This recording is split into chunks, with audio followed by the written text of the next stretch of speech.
இயேசு கிறிஸ்து சொல்லும் பொழுது ஒரு குறிப்பிட்ட இடத்தில் உள்ள சபையை குறித்து அவர் பேசவில்லை. He is talking about the church as a gathered together people. இங்கு என்னவென்றால் ஒரு அழைக்கப்பட்டவர்கள், ஒருங்கிணைக்கு சேர்ந்த அழைக்கப்பட்டவர்கள், தனித்து பிரித்தெடுத்து ஒருங்கிணைந்தவர்கள், அவர்தான் கொடுத்து சபை என்று பேசுகிறார். Called out and gathered together. தனித்து அழைக்கப்பட்டு ஒருங்கிணைக்கப்பட்டவர்கள். And he says, if the person refuses to listen to you, bring it to the whole church when the church is gathered together. இப்படி அவன் சொல்வதை கேட்காது இருக்கும் பொழுது சபைக்கு கொண்டு வா என்று சொல்கிறார். சபை ஒன்றாக சேர்ந்திருக்கும் பொழுது அந்த சபைக்கு கொண்டு வா உன் பிரச்சனை என்று சொல்கிறார். This is the local usage of the idea of church. இதுதான் சபையை குறித்த ஒரு கருத்து. It's either identified with a city or a geographic location or as a gathered people of God. இது ஒரு குறிப்பிட்ட இடத்தை சார்ந்த சபையாகவோ அல்லது தேவனுடைய பிள்ளைகள் ஒருங்கிணைந்து அழைக்கப்பட்டவர்களாக ஒருங்கிணைந்து இருக்கிற இடமோ அது சார்ந்ததாக இருக்கிறது. And simply want to remind you that most of the time the word ecclesia is used, it is used with reference to a local gathering of believers. சபை என்று பொதுவாக அழைக்கப்படும் பொழுது குறிப்பிட்ட இடத்துல ஒருங்கிணைந்து ரட்சிக்கப்பட்டவர்கள் ஒன்றாக சேர்ந்திருக்கிற இடம் தான் சபைன்னு நாம் பார்க்கின்றோம் வேத ரீதியாக. But there is another sense in which the word is used.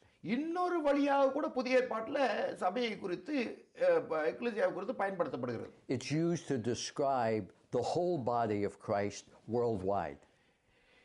எல்லா உலகம் முழுவதும் இருக்கிற எல்லா இயேசு கிறிஸ்துவை ஏற்றுக்கொண்ட அனைவரையும் ஒருங்கிணைந்ததாக இருப்பதுதான் தேவ சபையாக இருக்கிறது என்று இன்னொரு அர்த்தமும் உண்டு அதுக்கு.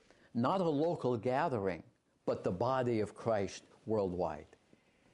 குறிப்பிட்ட ஒரு இடத்தை சார்ந்த சபை அல்ல, தேவனுடைய சரீரமாகிய கிறிஸ்துவின் மனவாட்டியாகிய அந்த புது சபையை குறிக்கிறதாக இருக்கிறது.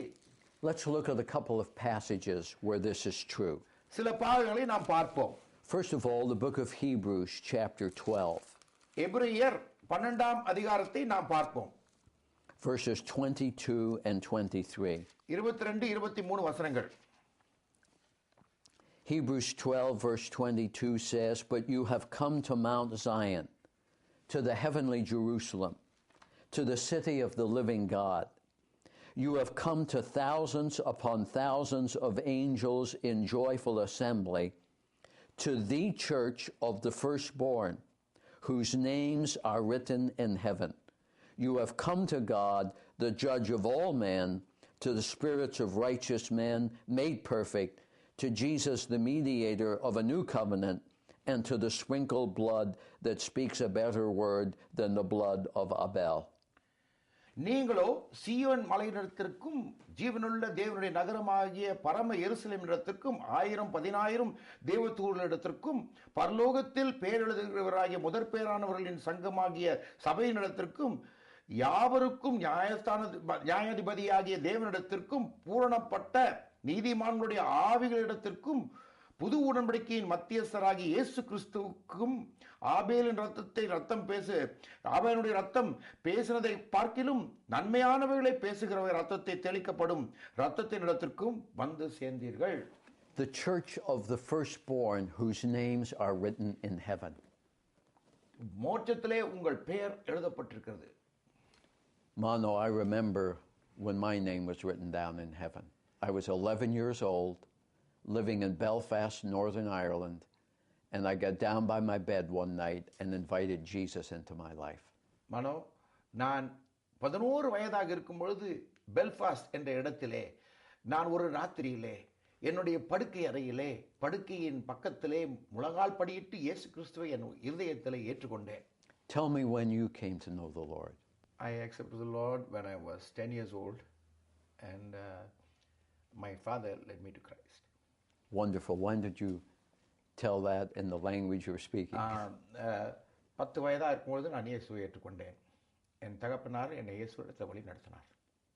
You were 10, I was 11. எனக்கு 10 வயது, உனக்கு 11, எனக்கு 11 வயது, உனக்கு 10 வயசு. And our names were written down in heaven. மோட்சத்திலே அந்த பெயர் எழுதப்பட்டது. We became part of the church.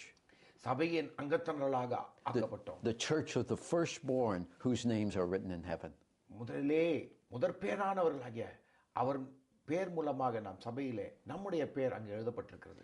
You in India, me in Ireland, but one church. நீ இந்தியாவில், நான் அயர்லாண்டில், ஆனால் ஒரே சபையின் அங்கத்தினர்கள். Then over in Ephesians chapter 1. எபேசியர் 1 அதிகாரம். Verses 22 and 23.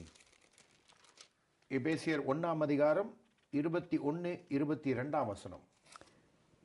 And God placed all things under his feet, speaking of Christ, and appointed him to be head over everything for the church, which is his body, the fullness of him who fills everything in every way.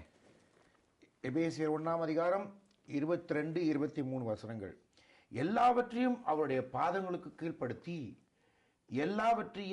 எல்லாவற்றினாலும் நிரூபிக்கிறவருடைய நிறைவாகிய சரீரமான சபைக்கு அவரை எல்லாவற்றிலும் மேலான தலையாக தந்தருளினார். The church is his body. சபை என்பது அவருடைய சரீரமாக இருக்கிறது.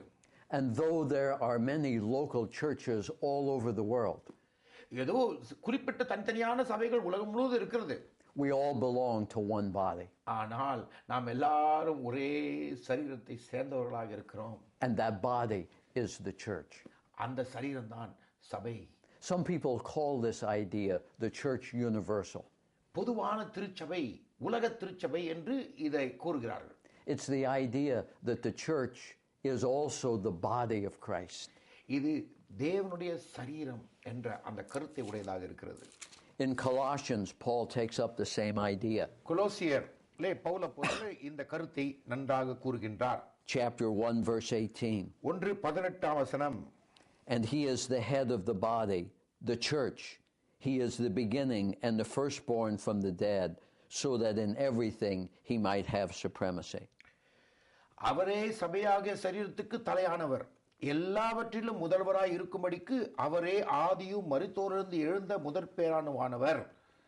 So we actually belong to the same church. நாம் ஒரே சபையின் அங்கத்தினர்களாய் இருக்கிறோம் அல்லவா? We're part of the body of Christ. நாம் ஒரே சரீரத்தின் அங்கத்தினர்கள், அது அங்கமாக வகிக்கிறோம். We speak different languages. வெவ்வேறு மொழிகளை நாம் பேசிக்கிட்டு இருக்கிறோம். We come from different countries. வெவ்வேறு நாடுகளிலிருந்து வந்திருக்கிறோம். We come from different cultural backgrounds. வெவ்வேறு கலாச்சாரத்திலிருந்து வந்திருக்கிறோம். But this is my brother. ஆனால் இவர் என்னுடைய சகோதரர். We are part of the same body. ஒரே சரீரத்தின் அங்கத்தினர்களாக இருக்கிறோம். We belong to the same church. ஒரே சபை. Oh yes, we meet in different places. வெவ்வேறு இடத்தில் நாங்கள் வழிபடுகிறோம். But we belong to the same Lord, the same church, and are part of the same body. ஆனால் ஒரே தேவன், ஒரே கர்த்தர், ஒரே இடத்துல சந்திக்கலனாலும் ஒரே சபையின் அங்கத்தினர்களாக இருக்கிறோம். So in the New Testament, the word ecclesia refers either to a local gathering of believers or to this wonderful idea that we all belong to the same church. புதிய ஏற்பாடிலே தனிப்பட்ட ஒரு குறிப்பிட்ட இடத்துல உள்ள சபை அல்லது சரீரத்தை கிறிஸ்துவின் சபையாக அனைவரும், உலகத்தில் இருக்கிற அனைவரும் ரட்சிக்கப்பட்ட